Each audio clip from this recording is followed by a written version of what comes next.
it's me, Tiffany. Welcome to my channel where I share all things pregnancy and postpartum related. I am a certified birth and postpartum doula, so that means that I support women and their families on their journey from conception to postpartum.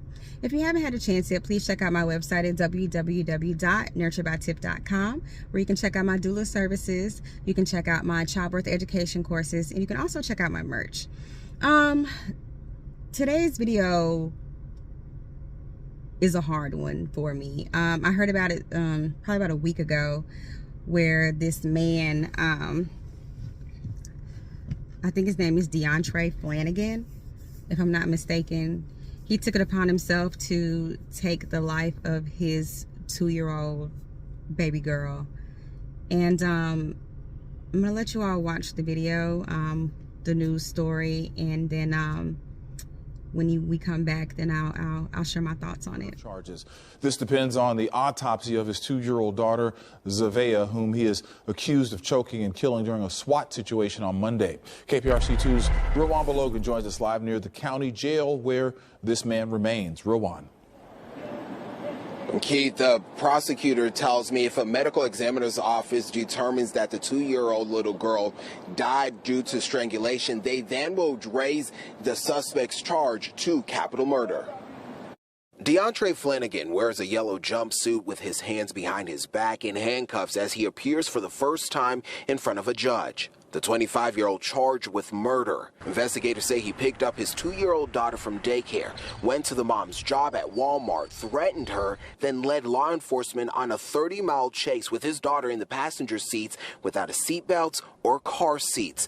Prosecutors say he video called the child's grandmother. In that FaceTime, they were watching the defendant strangle and assault the 2-year-old as he demanded Ms. Watson's phone password. Chow Nguyen is a trauma therapist with the GEM Wellness and Counseling Service. What an unthinkable tragedy that a child, a 2-year-old toddler, had to be weaponized as a result of domestic violence. The sheriff's office looking into its overall response surrounding this case, including the chase and the events leading up to it, including when deputies responded to the family home last week.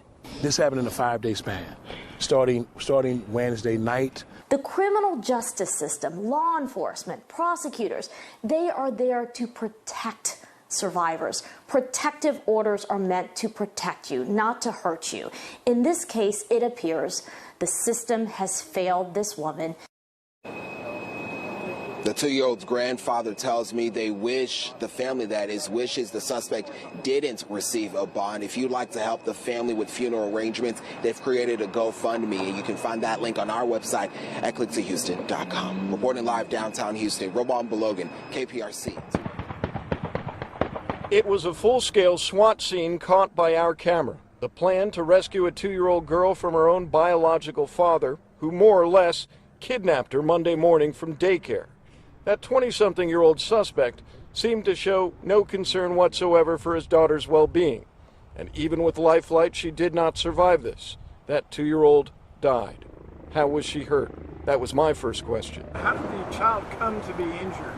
The initial information that we received again from the suspect was apparently that the child had, I'm paraphrasing here, had jumped around the car, during everything that had transpired, possibly struck her head. After Dad got her from daycare, he headed to Walmart where Mom works. That's what the sheriff tells us.